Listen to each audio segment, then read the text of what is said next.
Saturday, everybody. This is George from Kitchen Table Scale Models with my premiere official YouTube video or YouTube modeling video. I've posted a couple other things before, but I've decided to kind of jump into this with both feet and join the YouTube community and start posting some stuff on YouTube that I think people might find of interest. Before I get into that, I want to give a shout out to two gentlemen who've I've been fortunate enough to befriend in recent months. Matthew Inman with Model Car Videos in Georgia. Check out his YouTube page, like it, sub, comment. He's a great guy, deserves your support. And also Jason Hanscom at Blue Ox Models in lovely New Hampshire. Jason's a great guy, does some really fun videos. He and his wife are involved. He's just a good guy, and he does some really nice builds and really good videos. I think you'll enjoy his stuff. But both these guys have been instrumental in influencing and even encouraging me to jump this shark. So here I go, guys. I'm going to start with a response to one of the questions that was posted on YouTube a few weeks ago, and that's, what is the oldest kit in your collection? And there's two ways to look at that. You know, what is the kit that is, well, the oldest chronologically, and then what is the kit that you've had in your collection the longest? This is the one I have. This is the oldest one chronologically. I'm really not sure which one I've had in my collection the longest, but it's down to one or two, and I could probably do a video on that, but I think this is more interesting. This is a relatively recent acquisition I picked up at the Philadelphia NNL show back in, I guess it was March. And it is an original AMT 1960 Buick convertible. Cool car. Neat kit. It's... I've always liked this car. I've been searching for this model for a while, and was able to pick this one up, and still have all my limbs attached. It's just a flat out gorgeous car. The kit is awesome. It is typical vintage 60s AMT kit, which means it's the kind of kit I grew up building when I was a kid. It's pretty much a promo style kit, which means it's a kit that was originally molded to be used as a promotional tool for the dealers, to give it to prospective buyers, to show them what their cars look like in different colors and all that stuff, and it usually made the kids happy. I remember having one for my dad. I think it was a 58 Mercury, because he bought a 58 Mercury wagon. But anyway, that's how model cars started, and this is a fun kit for a couple reasons. Number one, these promo style kits, again, they go together so easy. They're very basic. I remember they weren't originally built to be a model kit. They were built to be a promotional device. This kit is a little bit more than a promo. Your typical, one-piece chassis, pan-type interior, one-piece body. It actually does have some engine parts with it, and some other parts. Looks like the hood can be... Looks like the hood was maybe glued in, but I think it could be popped out. And there is parts here to do a old Buick nailhead motor, and some early customizing parts. Tonio cover for the back. Kit's in great shape considering it's, golly, what, 60 years old?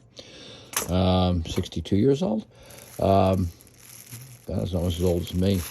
The chrome is not bad. It's got a little bit of yellowing to it. I am probably going to strip this and use all clad on it, but the molding on these kits are beautiful. Remember, these kits were done.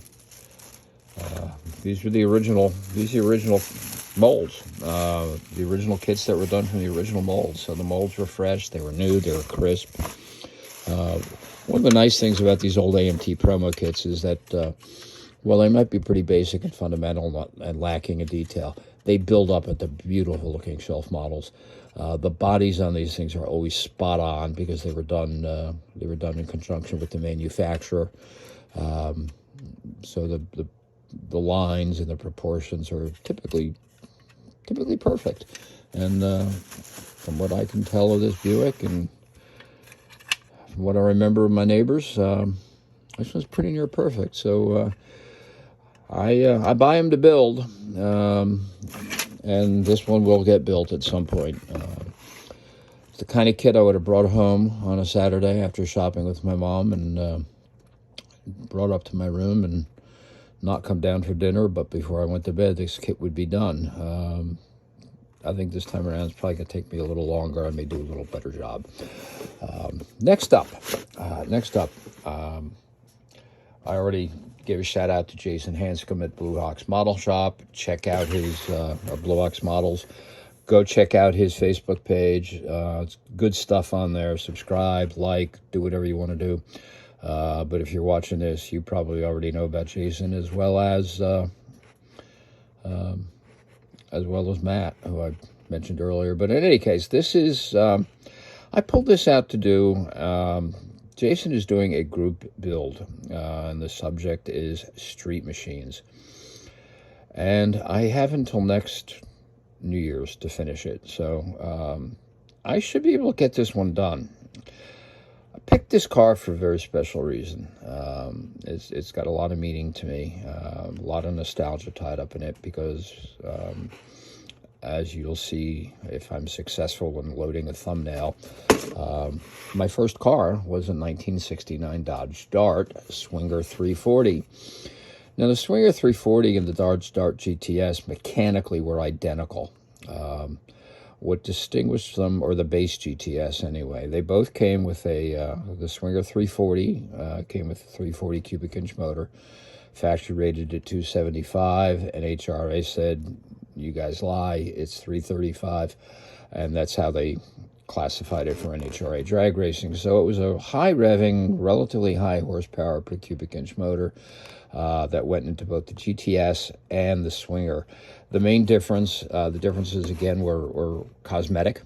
The GTS was top of the line, fancy grille, had bucket seats as I recall, nice wheels, cool little stripe in the back, and this little filler panel here on the rear. The Swinger, on the other hand, the Swinger 340 was a stripped down 6-cylinder Dart body on a GTS chassis with a 340 and a bench seat interior. I was kind of into the sleeper look in those days, and I ordered mine from the factory without the stripe. The Swinger did come with a similar stripe. Instead of saying GT Sport, it would have said Swinger 340. I deleted the stripe because I wanted the sleeper look. So as I was cruising the streets of Wayne, New Jersey,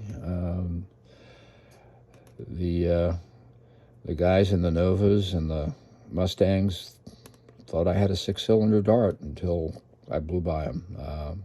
Fun car, ran it into the ground in 3 years, and wish I had it back today. But what I'm going to do with this build is build it the way I would have liked to have had my car in 1969, or what I would have done with that car in 1969 if I possessed unlimited financial resources and unlimited mechanical abilities. So that means this will be a street machine. It's not going to be stock.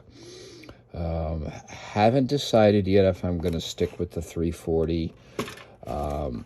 If I do, I will probably go, I will definitely go with the 340, the 3.2 barrels, similar to what was used on the 70 Trans Am Challengers and Arcudas. But I'm leaning heavily towards going out and playing with the big boys and putting in a 440 with 3.2 barrels. I know everybody wants a Hemi and a Dart, and everybody wants Hemis and Chryslers, and Hemis are cool, but you didn't see that many of them on the street, so they were so finicky. But the 440s were pretty popular and pretty much a bulletproof motor. And I just think a Dart with a 440 and a 6-pack, and maybe lift it up a little bit in the back end, set of mag wheels, some big wide tires, as big as you can get under the stock wheel wells, set of headers, I don't know, maybe side pipes, I don't know. We'll see where this goes. But this is going to be my build, and it's going to be my Street Machine build for Blue Ox models. Street Machine group build. So with that, I'm going to sign off. Thanks for watching. If you liked it, like it. If you want to sub, go ahead. I am going to be doing more videos. I've got some ideas for some subjects that I think people might find interesting, and my goal is to do one a week. Thank you.